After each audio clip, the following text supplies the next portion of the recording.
Muy buenos días, amigos y amigas. El otoño ya llegó a Canarias. Las hojas empiezan a caer, las flores se marchitan, pero la palabra de Dios permanece para siempre. Sean todos muy bienvenidos otro sábado más a la Iglesia Adventista Virtual. Esperamos de todo corazón que estéis bien y se acuerden que Dios siempre está al control. Han pasado ya varios meses desde que empezamos este proyecto tan ilusionante, en el cual no podría haber sido posible sin todos ustedes. Muchas gracias por seguir apoyándonos sábado tras sábado. Si te gusta, no dudes en darle like y suscribirte al canal. Es nuestro deseo que disfruten del programa de hoy. ¿Estáis listos? ¿Sí? Vale. Pues comencemos.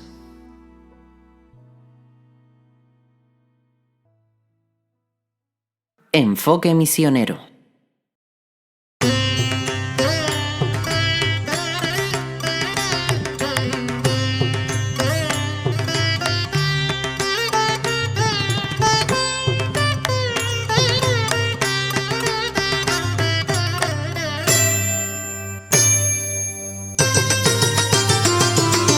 సహనము చూపే సోదరులెవరో మహిమను పొందే మానవులే. సహనము చూపే సోదరులెవరో మహిమను పొందే మానవులే.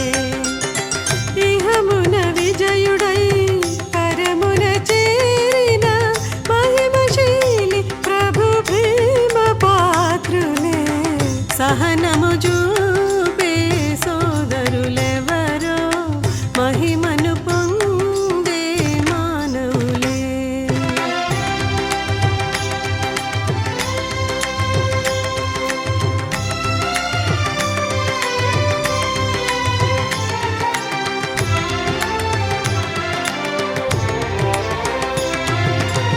శ్రమలే ఓర్పును, ఓర్పు పరీక్షను, పరీక్ష నిరీక్షణను కలుగజేయును.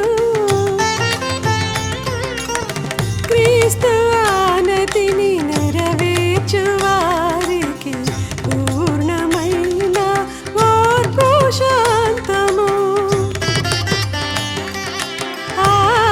ఆనందమయమైన ఆత్మబలము. ఆనందమయమైన ఆత్మబలము అనర్గళముగా అనుగ్రహమగును. సహనము చూపే సోదరులెవరో మహిమను పొందే మానవులే. ఇహమున విజయుడై పరమున చేరిన మహిమశీలి ప్రభు ప్రేమ పాత్రులే. సహనము చూపే సోదరులెవరో మహిమను పొందే మానవులే.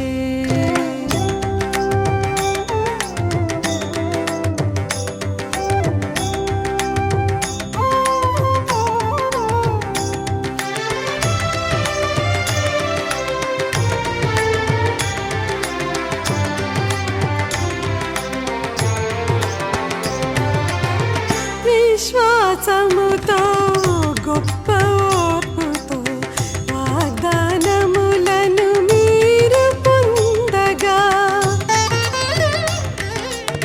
మీ నిరీక్షణను సాగించాలి. దైవ చిత్తమును గ్రహించాలి. కోరిని మీలో కొనసాగాలి. కోరిని మీలో కొనసాగాలి. తిరస్కారమును ఓర్చుకోవాలి. సహనము చూపే సోదరులెవరో మహిమను పొందే మానవులే. సహనము చూపే సోదరులెవరో మహిమను పొందే మానవులే. ఇహమున విజయుడై పరమున చేరిన మహిమశీలి ప్రభు ప్రేమ పాత్రులే. సహనము చూపే సోదరులెవరో మహిమను పొందే మానవులే.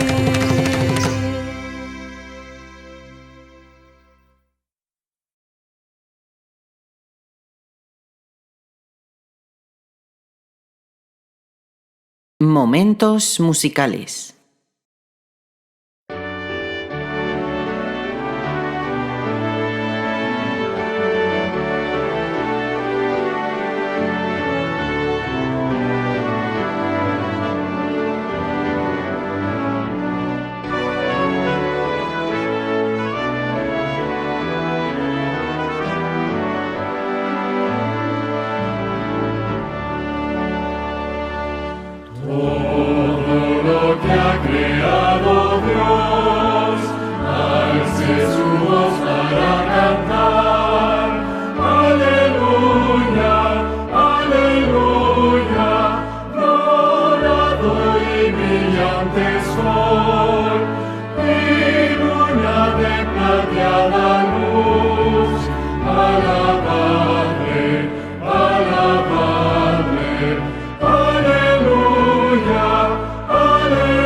Hola, hola mis amigos, un saludo cordial para todos, tengan todos un feliz sábado, qué alegría poder encontrarnos una vez más en nuestra escuela sabática online. Gracias porque podemos participar en una lección más, estamos estudiando todo el trimestre sobre la educación cristiana y el título de esta semana es la educación artística y científica, estamos ya en la lección número 10 y tenemos participantes nuevos hoy. Bueno, Piedad ya ha estado con nosotros varias veces. Piedad de la iglesia de Telde, anciana y líder de esa iglesia. Gracias, Piedad, por estar entre nosotros.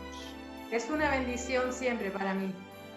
Muy bien. Y de la iglesia de Tamaraceite, tenemos allí también uno de nuestros ancianos de iglesia, más bien el único anciano de la iglesia de Tamaraceite, nuestro hermano Manolo Camejo. Un saludo, Manolo. Gracias, buenas noches, pastor y gente que está escuchando. Muy bien. Y una de nuestras hermanas muy activas, muy regulares, muy constantes, que está en todo en la iglesia, en ministerio personal, en el departamento de diaconisas, nuestra hermana Conchi. Conchi, bienvenida a nuestro programa. Muchas gracias, buenas noches, que el Señor nos bendiga. Muy bien, sí, seguramente el Señor nos va a bendecir porque vamos a ser instrumentos de Él para transmitir esta lección de escuela sabática, para compartirla con nuestros hermanos aquí en la isla.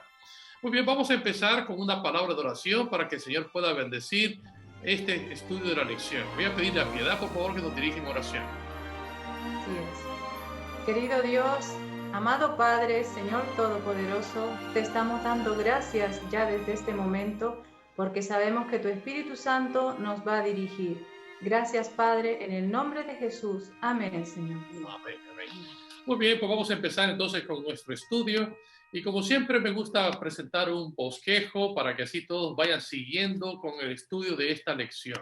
Ahí tenemos la lección número 10, la educación artística y científica. Ese es el tema de hoy. Y bueno, pues como sabéis, tenemos un texto de memoria para esta semana, el Salmo 19:1. Este salmo es precioso porque este salmo nos habla del Creador. Dice, los cielos cuentan la gloria de Dios y el firmamento anuncia la obra de sus manos. Y es que la naturaleza es el gran libro de Dios que revela su carácter, su amor y su belleza, la belleza de la creación, que nos hablan de un Dios maravilloso, nos dan evidencia del Creador. Así que es bonito saber de que Dios, además de ser el Creador, es nuestro Padre Celestial. Muy bien, hoy vamos a estudiar dos conceptos sobre la enseñanza de las artes y las ciencias, basado en dos perspectivas. En primer lugar, la perspectiva del método deísta basado en la Biblia, y en segundo, vamos a comentar un poco el método ateísta influenciado por la ciencia. Así que es difícil muchas veces poder hacer que se integren ambos, más bien son totalmente opuestos, es imposible que se integren, pero vamos a comentar ambos puntos de vista sobre Dios, especialmente el método deísta que nos habla acerca del Creador. Así que vamos entonces a entrar al método deísta basado en la Biblia. Nosotros somos creacionistas, creemos en un Dios que hizo todas las cosas y vamos a dialogar sobre este primer punto. Vamos a pedirle en estos momentos que sea Conchi la que nos hable. Seguramente estas preguntas son interesantes. Basado en Romanos capítulo 1, 18 al 21, el Salmo 19, versículo 1, que ha sido nuestro texto de memoria de esta semana, incluso el libro de Nehemías capítulo 9, versículo 6, la gran pregunta es, ¿qué nos dicen estos textos sobre la obra creadora, la obra de nuestro Dios como nuestro creador? Dice, los cielos cuentan la gloria de Dios y el firmamento la obra de sus manos. Así que, Conchi, elabóranos algunas ideas sobre estos textos que nos hablan del Creador. Adelante, Conchi. Pues Dios es nuestro creador y Padre Celestial. Todo lo que existe fue creado por Dios. El cielo cuenta la gloria de Dios. Dios creó el cielo y todo lo que hay en él. Creó la tierra y todo lo que hay en la tierra. Creó el mar y todo lo que hay en el mar. Entonces, todo lo que vemos es creado por nuestro Dios. Lo que vemos y también lo que no podemos ver, porque hay cosas que no podemos ver. También Dios es el que dirige todo. Es el que dirige todo y dice que los cielos, el ejército de los cielos le adoran. nosotros también en esta tierra, sus hijos, su pueblo, deberíamos de adorarle, darle gracias por todo. Dice que porque la ira de Dios se manifiesta a todos los que son los que no tienen piedad, a las personas que no tienen piedad y los que tergiversan la verdad con la injusticia. Entonces Dios lo que quiere es que cada ser humano, sus hijos, seamos piadosos y vayamos con la verdad por delante. Eso es lo que quiere, que seamos todos sus hijos. Y todo lo que vemos, cuando Dios creó el mundo, los pájaros, los animales, los peces, todo fue creado por Él. Eso es lo que vemos, pero también nuestra respiración no la vemos, pero existe. El aire que pasa no lo vemos, pero existe. Dios es el creador de todo. Creó al ser humano. Un bebé que está en el vientre de su madre, ¿cómo es posible que ese feto, cuando sale del vientre de su madre, sale ya con sus pelitos, con sus uñas, crecido? Todo eso es obra de nuestro Dios y Padre Celestial. Amén. Porque el ser humano lo puede ver, pero no lo puede entender. Muy bien. Pero todo lo que vemos que hizo Dios, debemos de creerlo. Quien no cree creerlo, la verdad que no hay excusa. Porque el mar, ¿quién lo hizo? Nuestro Dios. Los árboles, ¿quién los hizo? Nuestro Dios. El bebé en el vientre de su madre, ¿quién lo hizo? Nuestro Dios. Entonces, no tenemos ninguna excusa para decir que yo no sé. Porque el ser humano no puede crear ningún bebé dentro del vientre de su madre. Las cosas que vemos de Él, pero las que no vemos son las que Él tiene para Él mismo. Lo que vemos es lo que ha permitido que podamos ver y palpar. Muy bien, Conchi, pues muchas gracias. La verdad es que aún cuando han pasado 6.000 años de pecado, incluso miles de años después de la devastación mundial por un diluvio, es interesante que existen de forma abrumadora poderosas evidencias de que hay un Dios creador. Y eso es maravilloso. ¿Sí? En esta era, en este tiempo, pues prácticamente hay muchos que en lugar de adorar al creador, adoran la creación. Y es importante que nosotros siempre hagamos un énfasis en el creador. Y esto es esencial cuando hablamos de educación cristiana, especialmente cuando hablamos de temas de ciencia y artes. Siempre la premisa debe de ser de que Dios es el creador, el sustentador de todo lo que existe. Y es interesante que cuando vemos la variedad de los colores de las flores, cuando vemos la belleza de la naturaleza, llegamos a comprender de que Dios es realmente un artista, ¿no es cierto? En la forma como ha hecho todas las cosas. Así que realmente esto es maravilloso. La educación terrenal prácticamente lo que ha hecho es tratar de enseñar en los colegios que no hay Dios. Pero la educación cristiana no debe caer en esa trampa, ni debe trabajar con ni debe trabajar con tanta sutileza como lo hacen los enemigos. Nosotros tenemos que trabajar en base a la premisa de que hay un Dios que lo ha hecho todo. Bueno, pues vamos a seguir entonces con nuestra lección. Gracias, Conchi, por tu participación en este tema. Ahora vamos entonces a ver otra pregunta que me parece que es importante y tiene que ver con el Salmo 96:9. Dice: adorad a Jehová en la hermosura de la santidad, temed delante de él toda la tierra. ¿Cómo entendemos este concepto acerca de la hermosura de la santidad? ¿Qué debería significar esto para un cristiano? ¿Y cómo debería impactar en lo que enseñamos sobre el arte y la belleza que a menudo se relaciona con él? En esta pregunta quiero que elabore ideas nuestro querido amigo Manolo, que él nos pueda transmitir algunos conceptos acerca de esta idea. ¿Cómo entender esto de la hermosura de la santidad? ¿Qué tiene que ver esto con el Creador y ahora la adoración? Bueno, Manolo, tu tiempo, adelante.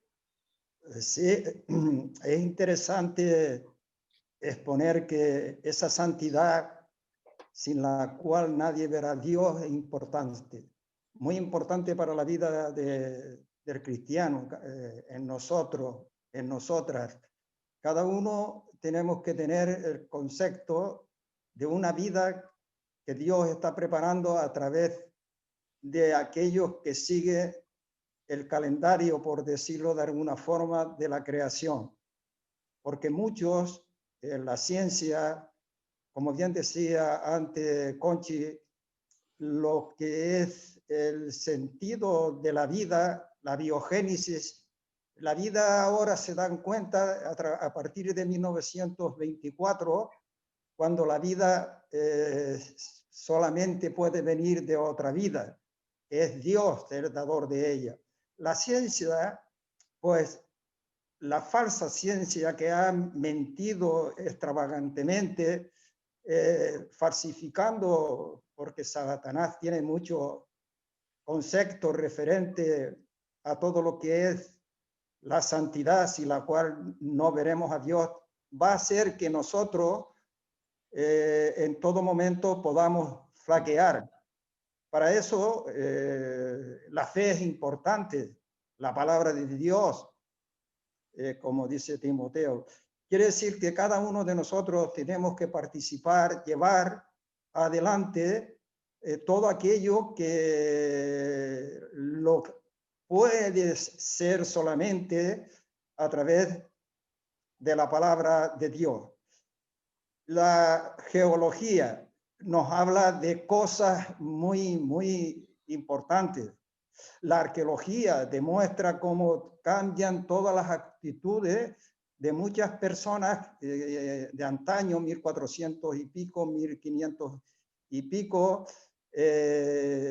Pasteur en 1822 fue el que dio algo importante a la vida, sabiendo que no podía hacerse por los microorganismos haber vida. Claro, todo cambia cuando la ciencia está manipulada científicamente y quitándole al creador, a nuestro Dios, la parte importante de que sus criaturas comprenda que hay un programa que él tiene y que ese programa es para nosotros todo lo que es coger el sistema creacionista, ese sistema de que ese Dios se hizo hombre y vino a morir por nosotros. Hay algo importante, usted me avisa, pastor, cuando termino.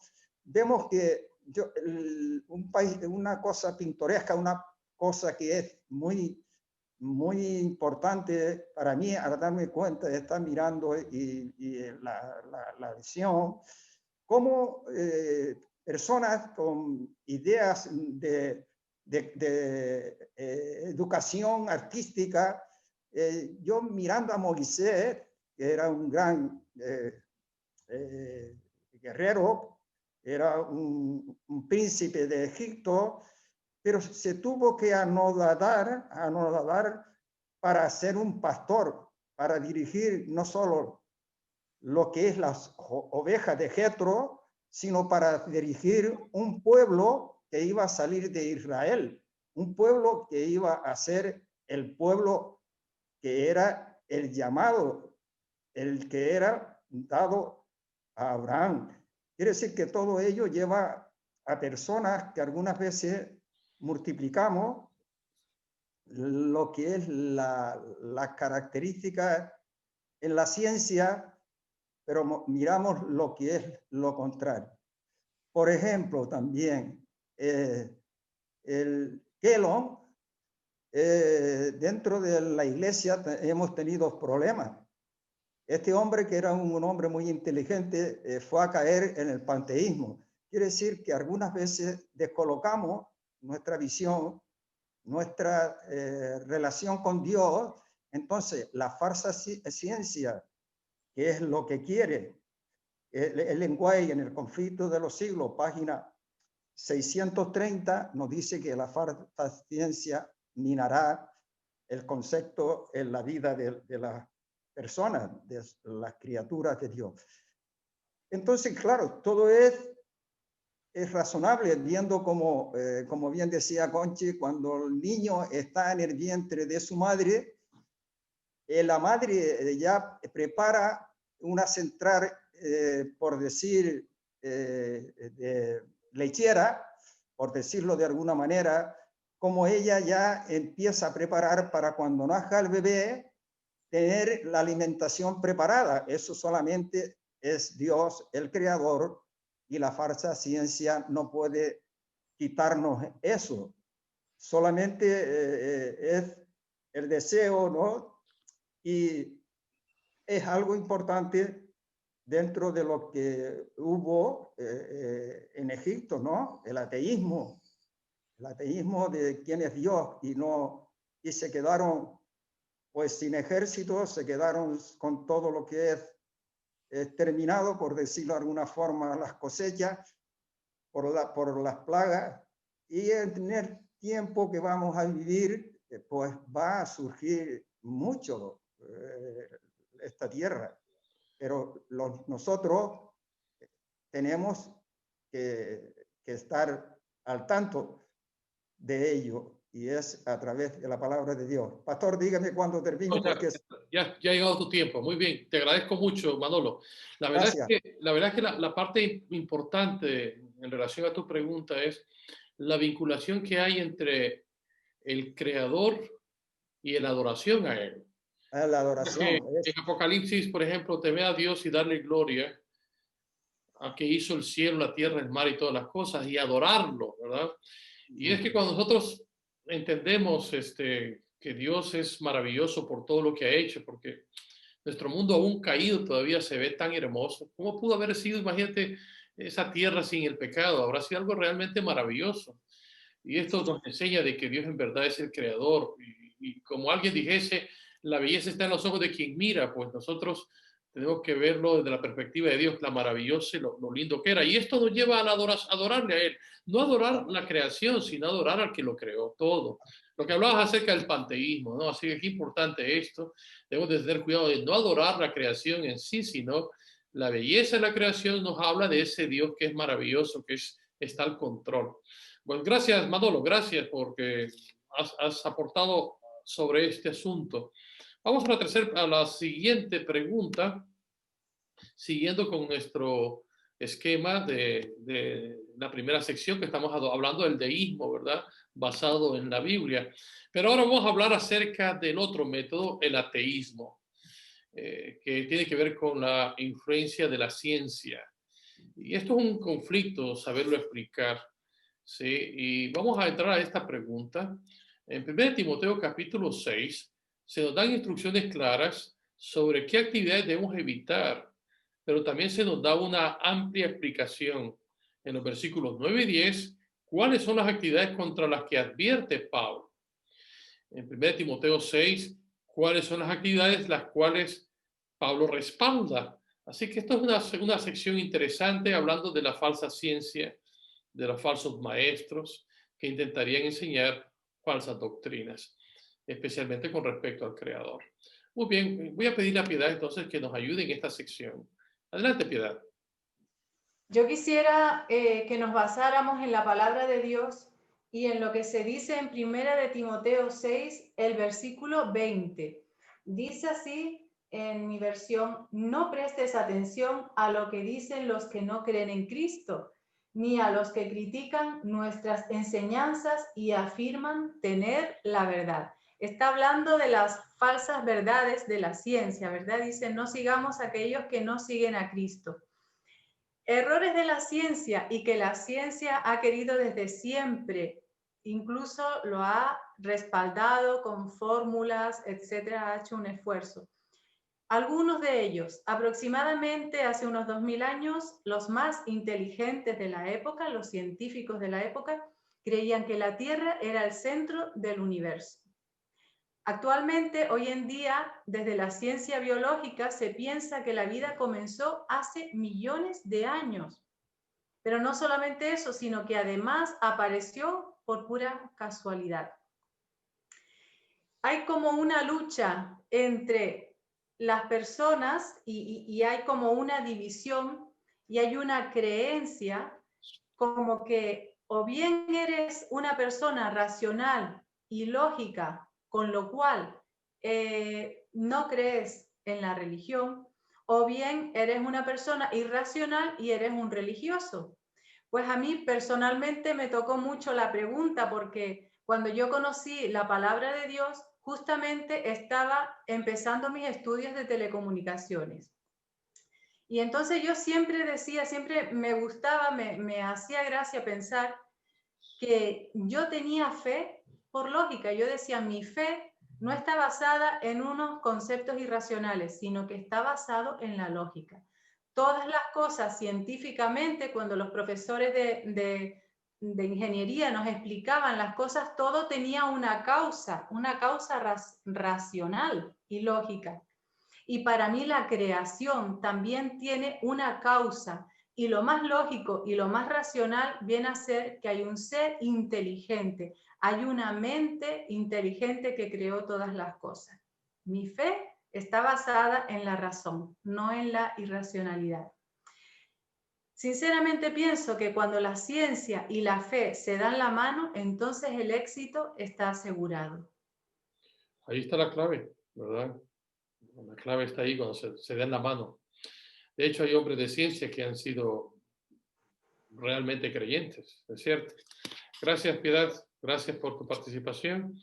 Excelente. Vamos a continuar entonces con otra pregunta importante. Esta pregunta es para Manolo.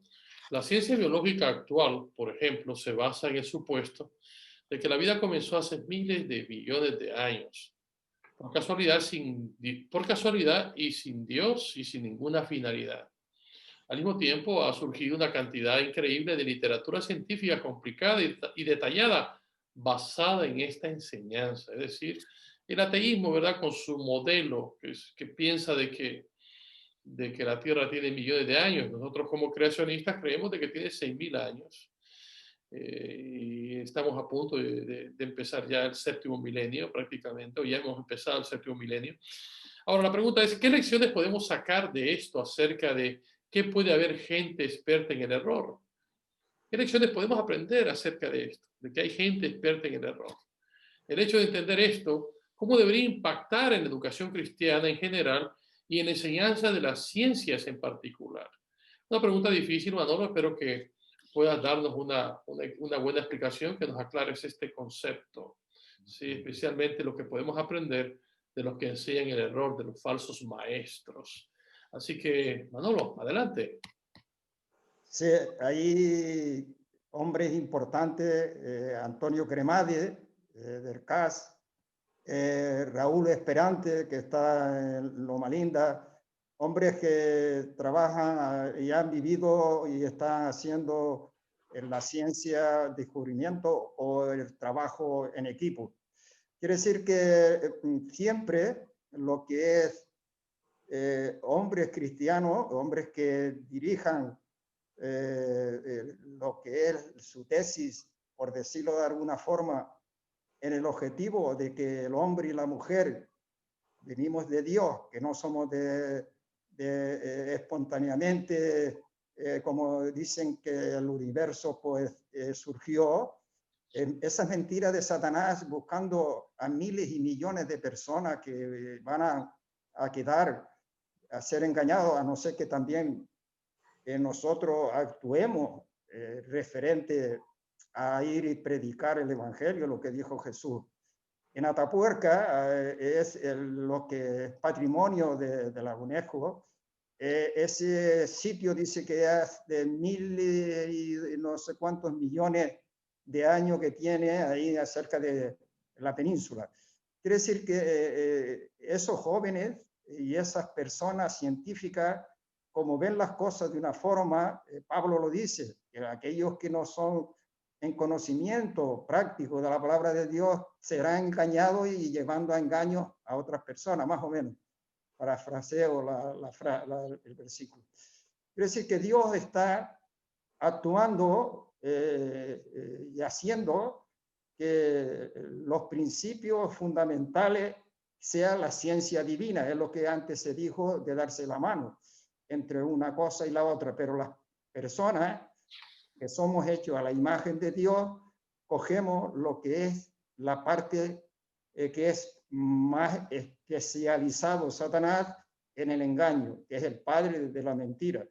Entonces, nosotros, a través de los resultados que hemos visto, hemos oído y hemos practicado, por decirlo de alguna forma, en relación con Dios, cuando Él escucha, cuando Él se presenta, por decirlo de alguna forma, cuando pedimos y Él nos da las cosas, entonces es lo que imparte y tiene que imperar en el corazón del hombre y la mujer en la fe.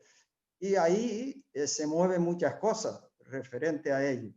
Entonces, sabemos que el enemigo está buscando la forma de engañar, si fuera posible, a todos los escogidos. Por eso Jesús dijo, si no fuera cortado el tiempo, ninguna carne sería salva. Quiere decir que se va a multiplicar la ciencia, esta ciencia mentirosa, extravagante, falsificada, para que el hombre y la mujer sean descuidados y no estén en lo que es los pasos que la Biblia, que la palabra de Dios nos indica. Porque antes se dijo, y muy bonito, los cielos cuentan la gloria de Dios y el firmamento anuncia las obras de sus manos. Entonces vemos unas manos que no hizo solamente el cosmos, la galaxia, sino que nos hizo a nosotros a su imagen y semejanza. Qué bonito es sentir en el corazón que ese Dios, en este espacio de tiempo que nos da en vivir, y en este momento ahora de crisis, que cada vez se va a multiplicar para cuando Jesús tiene que venir a buscarnos, entonces nosotros tenemos que estar arraigados muy fuerte en las ideas que el enemigo va por cada uno de nosotros particularmente. Entonces, cada uno tenemos que tener la firmeza en que Dios está dirigiendo nuestros pasos y que dentro de allí tenemos que estar en las vivencias que Él quiere en sus criaturas. Dentro de la iglesia, fuera de la iglesia, y la iglesia que formamos nosotros, el equipo, por decirlo, que Dios tiene para ir a llevar el evangelio, porque Satanás tiene un equipo. Si miramos atrás, Ellen White, en el Deseado de toda la gente, nos dice que los ángeles satánicos, cuando iban a crucificar a Jesús, se manifestaron como hombres dentro de lo que era para gritar crucifíquele. Actualmente no está sucediendo eso, pero sabemos que la falsa ciencia está aumentando dentro del desarrollo que va a ser del espiritismo moderno. Y dentro de ahí, por eso son tantos las mujeres, los hombres engañados. Y claro, ahí entra lo que es el espacio de cada uno de predicar el evangelio y hablar de Jesús, de su regreso. Y claro, cada uno... Pues muchas gracias, Manolo. Creo que has expresado bien este concepto del engaño, así como hay falsos maestros, pues hay maestros que presentan su verdad en base a la Biblia. Yo creo que la diferencia entre el deísmo y el ateísmo en su metodología está justamente en el punto de partida. Nosotros como cristianos partimos de la revelación de Dios en las Sagradas Escrituras y en base a eso nos hace creer en un creador, en adorarle, ¿sí? Y eso implica un elemento que no tiene la ciencia, que es fe. Entonces, obviamente, en ese sentido hay un abismo de separación entre la ciencia y el creacionismo. El creacionismo, entendemos de que hay un Dios creador, un Dios soberano, y partimos de un escrito está, de una revelación escrita, en la cual creemos por fe.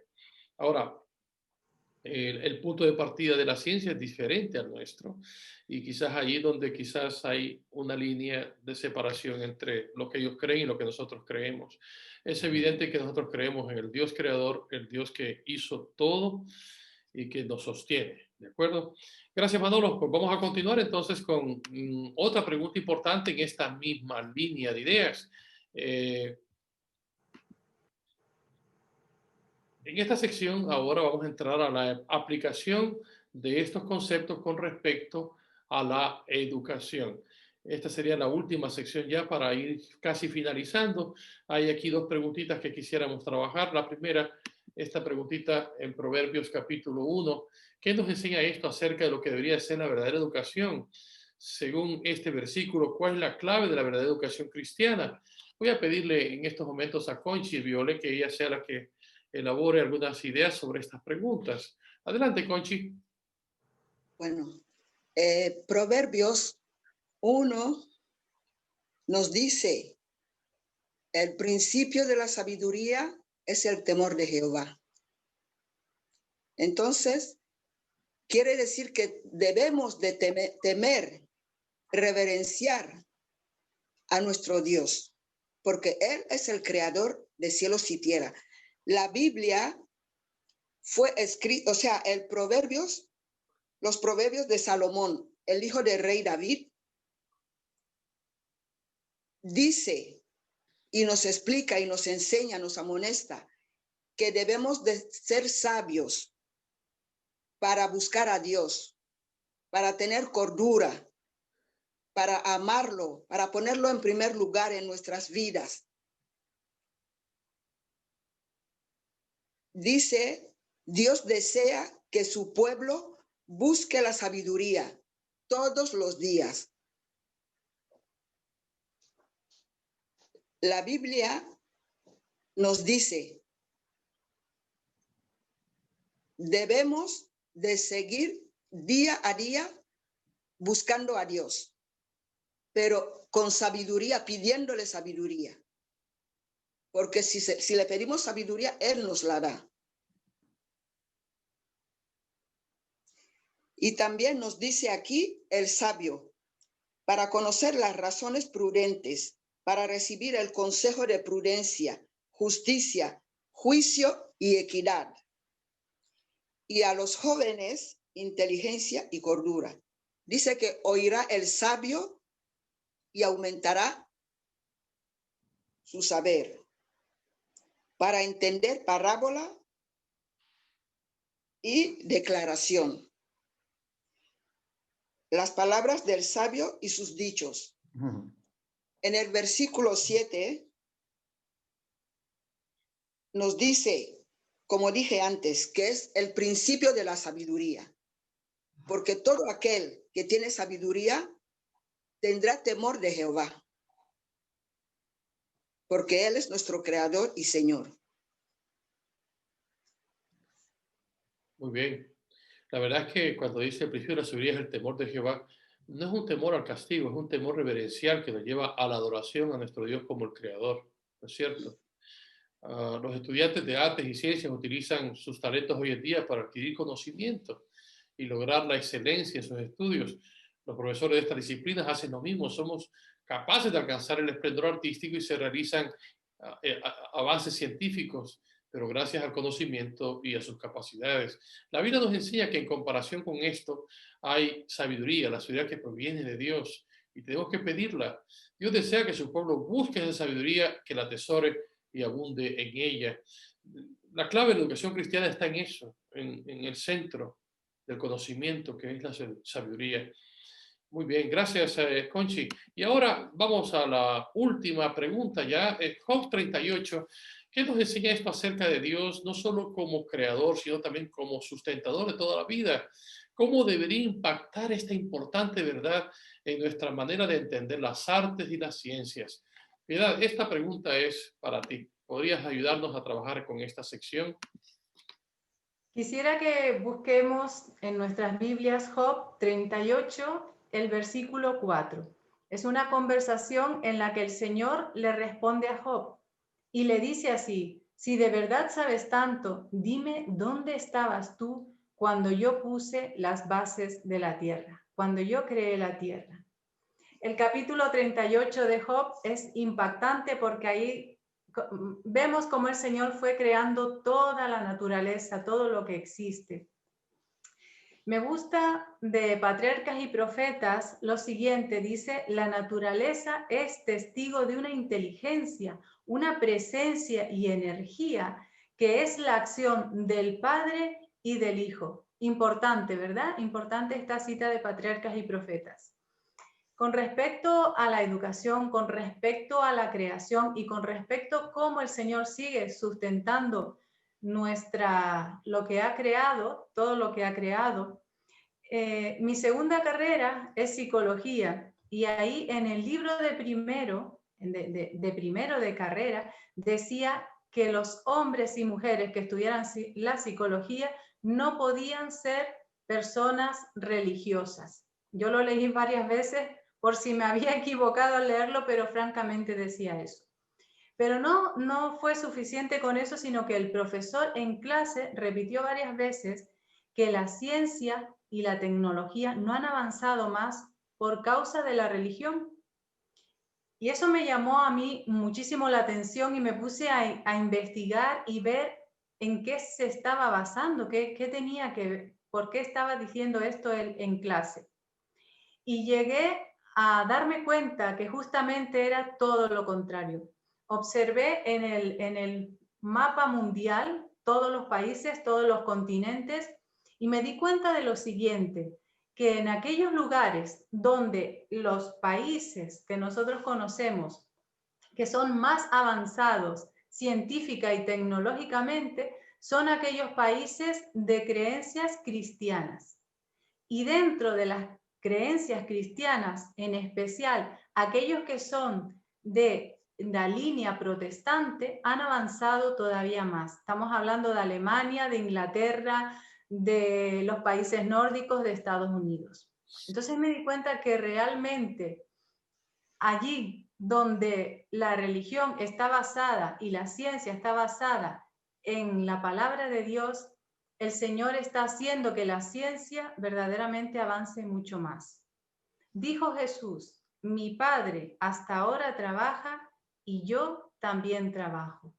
Así que nos queda claro que el Señor no solamente nos creó, sino que está sustentando toda su creación. Perfecto, maravilloso. Y es que la naturaleza toda atestigua de una inteligencia superior, una presencia y una energía activa que obran dentro de sus leyes y mediante ellas. Existe en la naturaleza la acción continua del Padre y del Hijo creando. Lo has dicho bien como dice Juan 5:17, mi Padre hasta ahora trabaja y yo trabajo. Interesante, gracias Piedad por vuestras participaciones. Todos habéis participado y vamos a llegar a las conclusiones finales. ¿Sí? En esta lección hemos tratado de analizar las dos metodologías, lo que es el deísmo, que tiene que ver con la creencia en un Dios creador, y lo que es el ateísmo, basado en su falsa ciencia.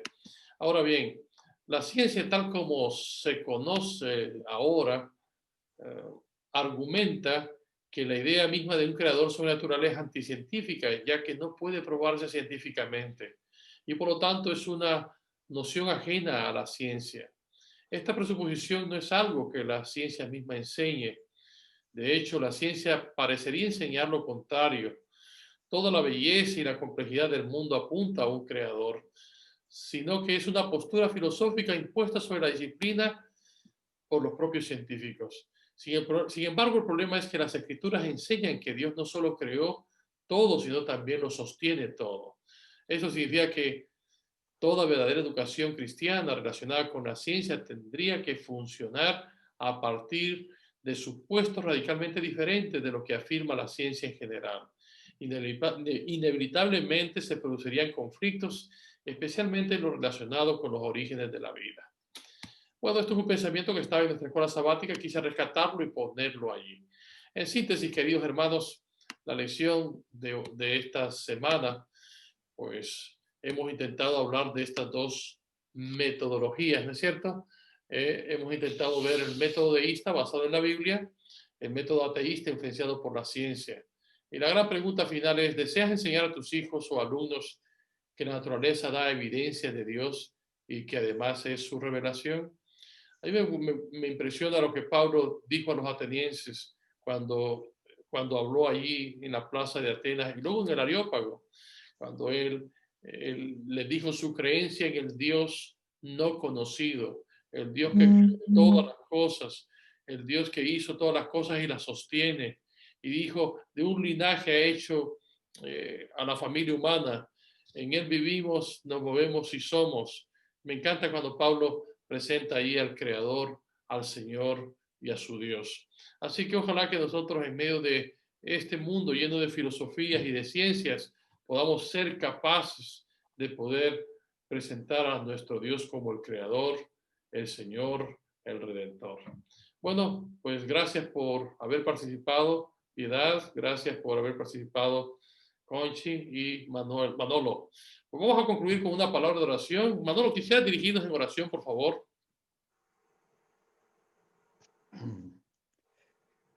Padre eterno, nuestro Dios, cuántas gracias te tenemos que dar continuamente por todo lo que tú nos enseñas, nos educas, nos corriges, nos dices a través de tu palabra. Especial nos dice a tu Hijo, nuestro amado Dios, que se hizo hombre para que cada uno de nosotros podamos sentir en ese lugar especial donde está ahora intercediendo por nosotros, podemos ir tranquilamente a pedirle la dirección y el perdón de nuestros pecados si hemos cometido alguna cosa. Gracias, Señor, por cuanto tú quieres en todo momento hacer lo mejor para tu pueblo, un pueblo santo, un pueblo apartado, un pueblo preparado para esta llegada tuya, para que muchos podamos estar, y queremos, Señor, que tu pueblo sea en conjunto unánime, que nos falta, hay separación, hay actitudes, hay cosas que a ti no te agradan. Ayúdanos para que seamos unánimes, podamos contar con el Espíritu Santo que nos diste, Jesús, lo dijiste para no dejarnos huérfanos, para no dejarnos solos, y ese Espíritu Santo, nuestro amado Dios, que descubre aquellos pecados ocultos que podemos elaborar sin darnos cuenta, que nos libre de ellos, y que Dios, en su misericordia, nuestro amado Jesús, nos limpie de todo pecado y maldad. Y queremos, Señor, que esa preciosa sangre tuya siga fluyendo en el sentido de la justificación imputada y de la justificación impartida, que queremos, Señor, en esa santificación juntos poder tener ese contento con nuestros seres queridos, con nuestros seres amados, en ese sitio especial que tú estás preparando. Gracias por ello, Padre, por tu Hijo amado, y gracias, Señor, por hacer en nosotros cambios muy grandes, Espíritu Santo, por llevarnos a Jesús, y gracias por todo, te lo pedimos, Padre, en el bendito nombre de tu Hijo amado Jesús. Amén, Señor, amén.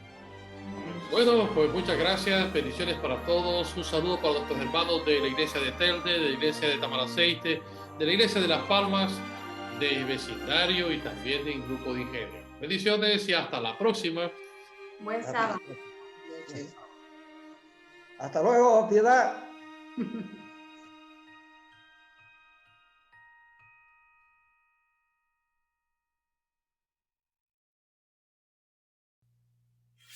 Y ahora continuaremos con una parte muy importante en esta mañana, la historia para los más peques de la casa.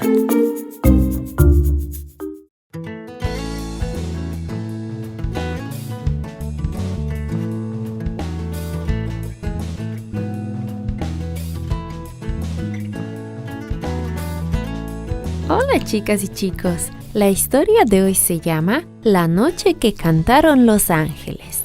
El versículo para memorizar está en Lucas capítulo 2, versículo 11, que dice: Hoy les ha nacido en la ciudad de David un Salvador, que es Cristo el Señor. El mensaje es: Jesús nos da gozo. ¿Has deseado alguna vez mucho, pero mucho tener algo? ¿Has orado por ello cada día y lo soñabas cada noche? Entonces, ¿alguien te sorprendió dándote lo que querías cuando menos lo esperabas? Hace muchos, muchos años, unos pastores esperaban algo con ansiedad, y su deseo se les cumplió de una manera sorprendente. Los pastores estaban sentados sobre la hierba fresca. Las ovejas descansaban cerca de ellos. Sus siluetas pálidas y redondas se veían en la oscuridad. La luna era lo único plateado en la oscuridad, y las estrellas titilaban brillando con un resplandor especial que tienen en las noches claras. Los pastores comentaban su tema favorito en voz baja.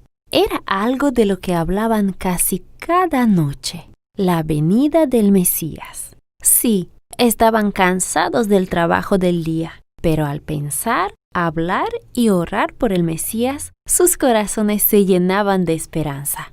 Los pastores seguían sentados bajo el silencio profundo de la noche. De vez en cuando el balido de una oveja rompía la quietud. De pronto, una estrella brillante surgió en el cielo. Venía rodando hacia ellos. Mientras la luz se hacía más grande y más brillante, todo alrededor se iba iluminando como si fuera el mediodía. Los pastores se estremecieron, presos de miedo. Algunos de un salto se pusieron de pie. Otros se cubrieron el rostro con las manos para protegerse de esa resplandeciente luz. Ante ellos apareció un personaje deslumbrante. ¿Sería acaso un ángel? No tengan miedo. Les traigo buenas nuevas de mucha alegría, que será para todo el pueblo. Hoy les ha nacido en la ciudad de David un Salvador, que es Cristo el Señor. Esto les servirá de señal. Encontrarán a un niño envuelto en pañales y acostado en un pesebre. Inmediatamente se unieron a ese ángel un gran coro de ángeles jubilosos. El cielo estaba lleno de ángeles, y todos cantaban una alegre y vibrante música como nunca antes se había escuchado. Gloria a Dios en las alturas, en la tierra paz, buena voluntad para con los hombres. Los pastores estaban maravillados. Miraban a los ángeles sin poder creer que lo que veían era verdad. La música invadió y llenó la noche. Hermosos colores surcaban el cielo y mareaban los ojos de los pastores. Los ángeles llenaron de alegría el corazón de los pastores hasta sentir como si fuera a explotar. Finalmente, la música fue desapareciendo lentamente. Los ángeles volaban alto, cada vez más alto, regresando al cielo. Los pastores se esforzaron por escuchar las últimas notas de aquella música mientras el resplandor angelical iba desapareciendo. Luego todo quedó en silencio. El corazón de los pastores seguía palpitando con fuerza. ¿Vieron eso? Balbuceó un pastor. Eran reales, ¿verdad? Preguntó otro. Nunca antes había escuchado o visto cosa parecida. Vamos, ¿pero a dónde? A Belén. El ángel dijo que precisamente hoy había nacido el Mesías. Nació este mismo día. Uno de los pastores tomó su cayado, comenzó a correr colinas abajo hacia el pueblo. Todos los demás lo siguieron. Esta es la manera como Dios imparte su regalo gratuito de la gracia. Le proporcionó gran gozo a los pastores y todavía le trae gozo y alegría a la gente. Jesús nos da alegría.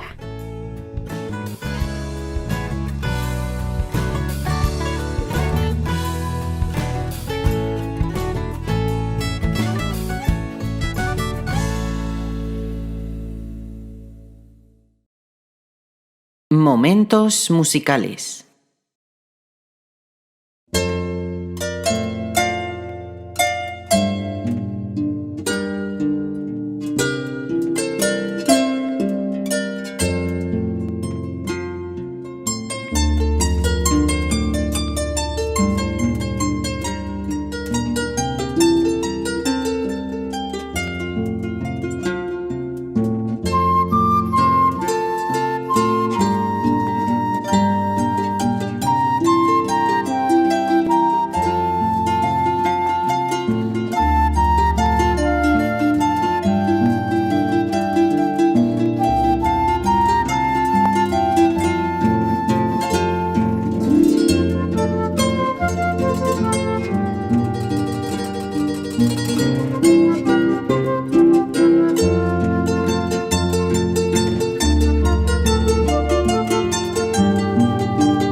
Momentos de oración.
Buen sábado, queridos hermanos, un saludo cordial para todos. Me place poder dirigirme a vosotros. Estamos ya en el último mes del año. Desde el mes de marzo estamos con esta pandemia y seguimos pues trabajando, grabando los mensajes, enviándolos para que así todos puedan participar de su escuela sabática y culto divino aún en la distancia. Es probable que quizás muy pronto acabemos con estos programas por cuanto ya casi todas las iglesias están abiertas. Sin embargo, para beneficio de algunos hermanos, todavía seguimos trabajando en la grabación. Agradezco a Joel por su trabajo en la edición de los programas tanto de escuela sabática como cultos. La verdad que ha hecho un excelente trabajo durante estos 8 meses y estoy muy agradecido con él por su buen trabajo, su buen hacer. Y bueno, gloria a Dios que por este medio hemos podido conectar con todos, llegar a vuestros hogares, tanto en la escuela sabática como en el culto divino. Hoy voy a invitarles a abrir la Biblia en el libro de Efesios. Efesios, el capítulo 4, de los versículos 3 al 6. Solícitos en guardar la unidad del Espíritu en el vínculo de la paz, un cuerpo y un espíritu, como fuisteis también llamados en una misma esperanza de vuestra vocación. Un Señor, una fe, un bautismo, un Dios y Padre de todos, el cual es sobre todos, por todos y en todos. Vamos a orar para iniciar con este mensaje de esta mañana. Señor y Padre que estás en los cielos, gracias porque en este pasaje del libro de Efesios, Pablo nos invita a que guardemos la unidad en el pueblo de Dios. Y en este pasaje vamos a encontrarnos con los elementos fundamentales para guardar nuestra unidad en el vínculo de la paz como creyentes. Quédate con nosotros en estos momentos, Señor. Te lo imploramos en el nombre de Jesús. Amén. Bueno, hermano, vamos a iniciar nuestro mensaje basado en el libro de Efesios. Vamos a presentar, como siempre, un bosquejo de lo que vamos a presentar hoy. Hoy vamos a hablar de los fundamentos de nuestra unidad basado en el libro de Efesios, el capítulo 4, de los versículos 4 al 6.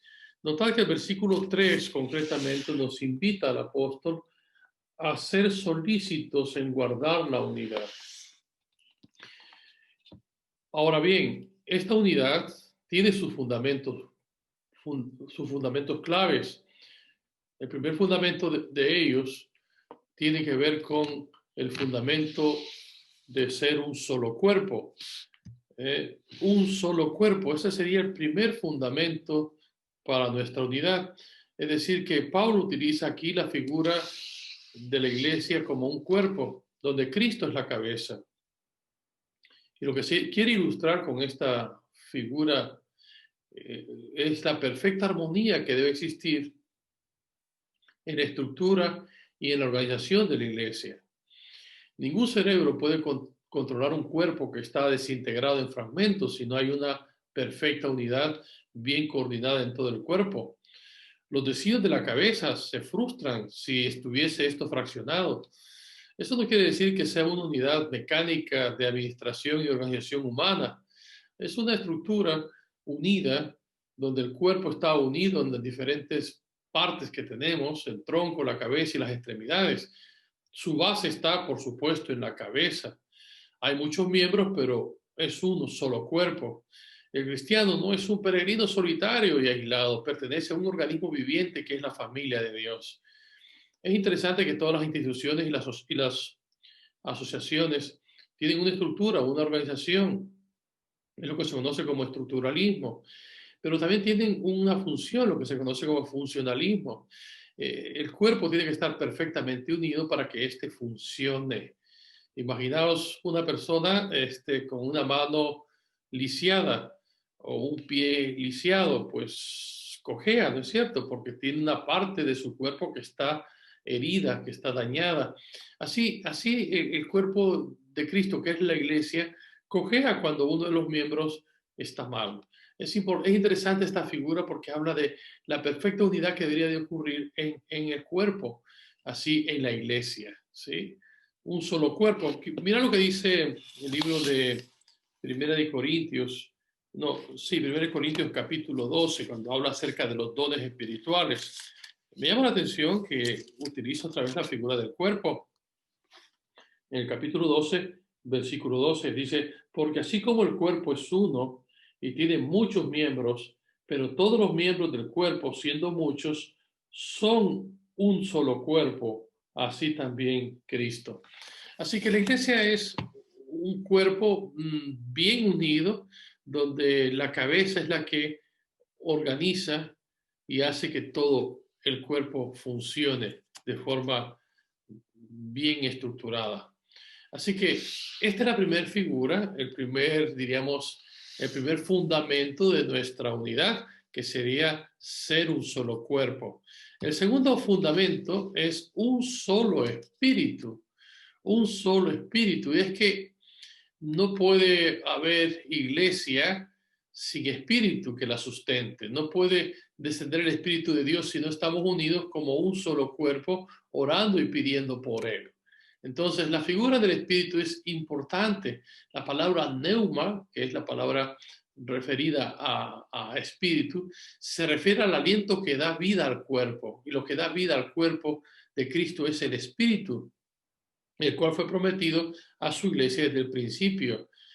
cuando dice la Biblia en Hechos 1:8, y recibiréis poder cuando haya descendido sobre vosotros el Espíritu y me seréis testigos en Jerusalén, en Judea, en Samaria y hasta lo último de la tierra.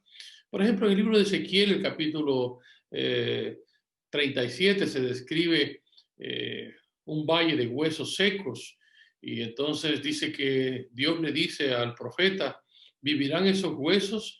Y el profeta dijo, tú lo sabes, Señor. Y entonces Dios le dice, profetiza, hijo de hombre, a esos huesos el espíritu, y entonces vivirán. Y entonces dice que profetizó como le fue mandado, y dice que dijo, espíritu, ven de los cuatro vientos de la tierra y sopla sobre esos huesos. Y dice que un gran viento vino, sopló sobre los huesos, y entonces hueso con hueso comenzó a juntarse, les surgieron entonces tendones, músculo, piel, pero todavía se había muerto. Y entonces otra vez el Espíritu de Dios le dice, sopla el Espíritu a esos cuerpos y vivirán. Y con mucha fuerza el profeta vuelve a predicar el Espíritu, y entonces el Espíritu llega y ellos se levantó un ejército enorme. El Espíritu es lo que da vida al cuerpo. Así el Espíritu es lo que da vida a la iglesia. Y el Espíritu desciende a la iglesia cuando dice estaban todos unánimes. La importancia de estar unidos. Dice cuando todos estuvieron unánimes, el Espíritu descendió sobre ellos, y esto le dio poder a la iglesia y la habilitó para la predicación del Evangelio, esto en el primer siglo de la era cristiana. Así que este sería el segundo fundamento de la unidad, un solo espíritu. El tercer fundamento de la unidad es una sola esperanza. Todos estamos en marcha hacia una misma meta. Este constituye uno de los factores esenciales para la unidad cristiana, la esperanza bienaventurada del regreso de nuestro Señor Jesucristo. Todos aspiramos la idea de una tierra nueva y de una redención plena. Recuerda lo que dice 1 Juan capítulo 3, amado, ahora somos hijos de Dios y aún no se ha manifestado lo que hemos de ser, pero sabemos que cuando Él se manifieste seremos semejantes a Él, porque le veremos tal como Él es. Y todo aquel que tiene esta bendita esperanza se purifica a sí mismo como Él es puro. Aquí habla de una bendita esperanza, la bendita esperanza del regreso de nuestro Señor Jesucristo. La Iglesia Adventista desde 1844 es un movimiento que sigue esperando la segunda venida de Jesús, aguardando la bienaventurada esperanza y la manifestación gloriosa de nuestro gran Dios y Salvador Jesucristo. Desde que Cristo ascendió a los cielos, esta promesa llegó a los apóstoles. Varón de Galileos, vosotros que estáis mirando al cielo, dice, este mismo Jesús que ha sido tomado de vosotros al cielo, así mismo vendrá como le veis venir. Nosotros creemos que Jesús volverá, y que volverá en forma visible, es decir, todo ojo le verá, que vendrá en forma audible, con voz de trompeta, con voz de mando, con voz de arcángel, que vendrá en forma sensible, porque será como un relámpago que sale del oriente y se muestra hasta el occidente. Así será la venida del Hijo del Hombre. Será una venida personal, porque así como Él se fue, así mismo volverá. Y el Jesús que ascendió a los cielos es un Jesús de carne y hueso, que todavía mantiene sus marcas de su crucifixión. El mismo que Tomás tocó, un Jesús personal, así vendrá como le habéis visto ir al cielo. Vendrá de forma majestuosa, con poder y gloria, acompañado de ángeles.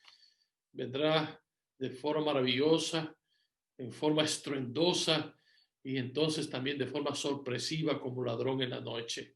Esa es la esperanza que tenemos, la esperanza en el regreso de nuestro Señor Jesucristo. Así que hay que recordar que toda la Escritura tiene propósito de darnos esperanza. Dice Romanos 15:4, porque todas las cosas que se escribieron antes para nuestra enseñanza se escribieron a fin de que por la consolación de las Escrituras tengamos esperanza. Hay un cuarto fundamento de nuestra unidad. Algo que nos debe mantener unidos es que creemos en un solo Señor, y ese Señor es Jesucristo, nuestro Salvador. El apóstol Pablo, en Filipenses el capítulo 2, describe el proceso de nuestra redención realizada por Jesús. Dice la Biblia, siendo igual a Dios, no estimó el ser igual a Dios como algo a que aferrarse, sino que se despojó a sí mismo tomando la forma de siervo. la encarnación, haciéndose semejante a los hombres. Y fue obediente hasta la muerte, dice la Biblia. Obediente tiene que ver con el concepto de impecabilidad, y hasta la muerte se refiere a la muerte de cruz, un sacrificio vicario, un sacrificio expiatorio, un sacrificio sustitutivo, un sacrificio en lugar nuestro para salvarnos. Y dice Pablo en Filipenses, por lo cual Dios le exaltó a lo sumo. Tiene que ver con la resurrección, para que en el nombre de Jesús se doble toda rodilla y toda lengua confiese que Jesucristo es el Señor. El Señor, porque es el único mediador entre Dios y los hombres. Es el único que puede interceder por nosotros. Y por eso que toda lengua confiese que Jesucristo es el Señor, para gloria de Dios Padre. Esa palabra Señor, aunque en nuestro mundo se utiliza de forma muy trivial, esa palabra en griego es kurios, se escribe kurios y se pronuncia kyrios. El kyrios, que es el Señor, el dueño, el propietario, en virtud de su sacrificio y su victoria en la cruz del Calvario, eso le da ese título que está asociado a su divinidad. Indica que él es el dueño, el propietario de todo lo que existe, en virtud de que Jesús es el creador, pero también él es el redentor. Y por eso nosotros le rendimos honor, le rendimos adoración, lealtad y obediencia a Jesús. Y es Jesús el que mantiene unido a su pueblo. Este sería el cuarto fundamento de nuestra unidad, un solo Señor. Pero además también una sola fe. Es lo que dice Pablo, una sola fe. El concepto de fe no se refiere únicamente a tener un credo o un cuerpo de doctrinas que nos proporcione identidad. Es más aún, se refiere a tener una relación personal con Jesús como nuestro Salvador. Una fe que nos permite permanecer unidos a Él, quien es la cabeza de la iglesia. Esta unión con Él nos mantiene unidos a Él de manera natural. Elena White dice, Cristo es el centro y nosotros nos acercaríamos el uno al otro en la medida que nos acerquemos a Jesús. Por medio de la fe en Jesús es que estamos unidos los unos a los otros. Hay que recordar que la fe también significa confianza. Y confianza es creer, tener la convicción sobre la base esencial de que es Jesús el autor y consumador de nuestra fe.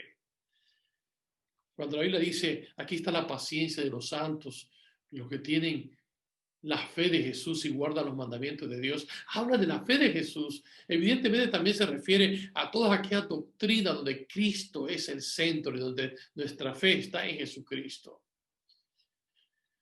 Dios nos ayude para que una sola fe una nuestra iglesia. Nuestra fe y nuestra convicción de que Jesús es nuestro Redentor y nuestro Salvador. Hay un sexto elemento fundamental que une la iglesia y tiene que ver con un solo bautismo. Ustedes saben que en el tiempo antiguo, para incorporarse en el ejército romano, el que deseaba ser soldado de Roma tenía que hacer un juramento de fidelidad hasta la muerte por el César y para el César, que era el emperador. De la misma manera, para unirse a la iglesia cristiana en el primer siglo, había que hacerse una confesión pública de fe. Recuerda que la Biblia dice en Hechos capítulo 2 que aquel día los que creyeron se unieron a la iglesia y se unieron por el bautismo. Y el Señor añadía a la iglesia cada día los que habían de ser salvos. La persona cuando se bautizaba hacía una profesión de fe de creer en Jesucristo como el Salvador. ¿Recuerdan ustedes el caso del etíope, el cual fue instruido por Felipe? Él dice que vio cierta agua y dijo, aquí hay agua, ¿qué impide que yo sea bautizado? Y la única condición que le puso Felipe es, si crees, puedes. Y la confesión de fe de este hombre es, creo que Jesucristo es el Hijo de Dios. Ante su testimonio de fe, eso fue suficiente para que Felipe descendiera al agua con él y le bautizara. Esta práctica en sí era lo que unía a los creyentes entre sí, el bautismo. El bautismo, por supuesto, genuino, que es por inmersión. El bautismo, la palabra bautismo viene del griego baptizo y significa ser sumergido en el agua. Y es la única manera como realmente puede ilustrar lo que es la muerte y la resurrección de Cristo. Con Cristo soy juntamente crucificado, ya no vivo yo, sino que Cristo vive en mí. Así que el bautismo es un sexto fundamento para mantener nuestra unidad como iglesia y como pueblo. Ahora, hay un séptimo fundamento y el último. El texto bíblico de Pablo en Efesios nos habla de un solo Dios verdadero. Y esto debe de ser el fundamento clave para mantener la unidad de la iglesia. Pablo da vislumbre del Dios que adora y que ama, ya que él dice que es la fuente de toda unidad. Un Dios que es Padre de todos. Esto es interesante. Un Dios que es Padre de todos. ¿Qué significa esto? Bueno, nos indica que si es Padre, nos da la idea de un Dios cercano, un Dios personal que nos ama y nos llama hijos. Bien dice Juan, mirad cuál amor nos ha dado el Padre de ser llamados hijos de Dios. Un Dios en quien podemos confiar, un Dios cercano. Pero el texto bíblico también dice un Dios que está por encima de todo. ¿Sí? Quiere decir que es un Dios que está al control, ¿sí? Un Dios soberano, que está al control de todo lo que sucede en nuestra vida. Nos proporciona la idea de un Dios que reina, que gobierna todo, un Dios que está detrás de todo, es decir, que su providencia actúa constantemente. Es necesario que tú tengas la sensibilidad espiritual para ver ese Dios que pisa que está cercano a tus pisadas. Un Dios que está en todos, detrás de todo. Un Dios que te guía, te protege y te sostiene. Un Dios que está en todas las cosas. Implica que su presencia continúa con nosotros y es la mayor fuente de fortaleza y unidad para los creyentes. El Evangelio nos habla de un Dios que creó todas las cosas y que su soberanía lo sostiene todo, que no nos ha abandonado y que su presencia nos dirige, que mantiene nuestra unidad muy a pesar de los cambios. La estructura del sistema fundado por Dios es el sistema de la iglesia, y esa iglesia que continúa firme e inalterable hasta cuando Cristo venga. Un Dios cuya presencia dirige su iglesia. Ahora bien, hermanos, déjenme decirles algo importante. Teológicamente está bien todo lo que hemos dicho. Estos son los 7 fundamentos para mantener una unidad fuerte como iglesia y como pueblo. La iglesia adventista es una iglesia unida a nivel mundial y nos une porque todos somos un solo cuerpo, con una estructura y una organización y un funcionamiento. También la iglesia hemos dicho que es un solo espíritu. Un solo espíritu quiere decir que es el Espíritu de Dios que dirige y sostiene esta iglesia. Es lo que le da vida a la iglesia. En tercer lugar, hemos dicho que lo que nos une como iglesia es una sola esperanza, que es el advenimiento de nuestro Señor Jesucristo, la esperanza de que Jesús volverá muy pronto. En cuarto lugar, hemos estudiado de que para fortalecer nuestra unidad solamente Jesucristo es nuestro Señor. Un solo Señor, Jesús, es el que une su pueblo, une su iglesia. Hemos hablado de una sola fe, que es fundamental para mantenernos unidos. Hemos hablado de un solo bautismo, que es el bautismo auténtico, el bautismo por inmersión. Y por último, hemos dicho que hay un solo Dios, el cual es nuestro Padre Celestial. Teológicamente esto es correcto, pero de forma práctica, ¿cómo lograrlo? Me llama la atención lo que dice Efesios capítulo 4, porque Efesios capítulo 4, pero ahora vamos a leer los versículos 1 al 3. Dice: yo pues preso en el Señor os ruego que andéis como es digno de la vocación con que fuisteis llamados, con toda humildad y mansedumbre, soportando con paciencia los unos a los otros en amor, solícitos en guardar la unidad del Espíritu y el vínculo de la paz.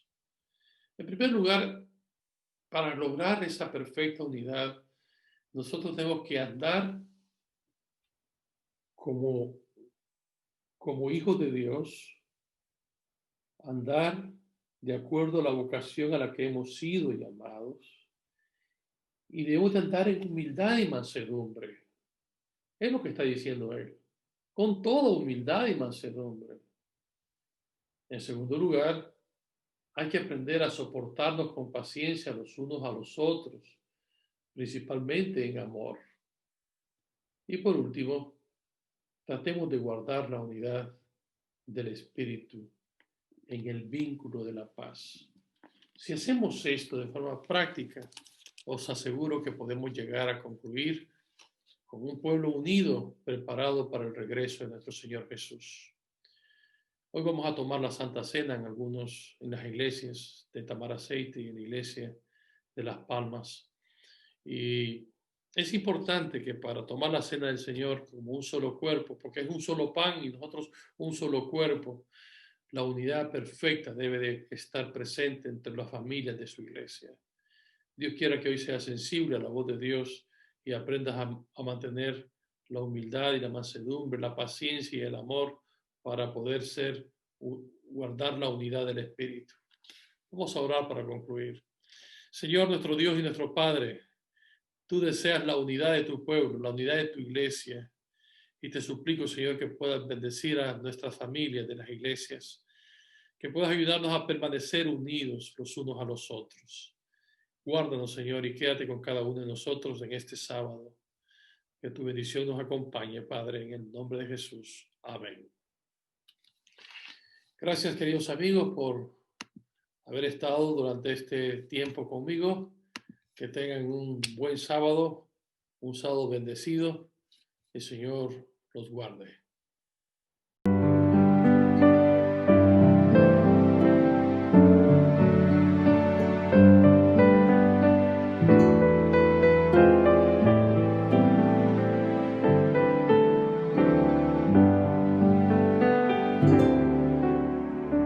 Padre amado, te agradezco por tus planes, grandes sueños tienes para mí. Tú me guías por las sendas de esta vida, a tu lado nada faltará. Yo te amo más que a todo. Si estoy débil, tú eres fuerte y a mi lado estás. Te agradezco, Padre amado, porque unes nuestras vidas a tu corazón. Padre amado, te agradezco por tus planes.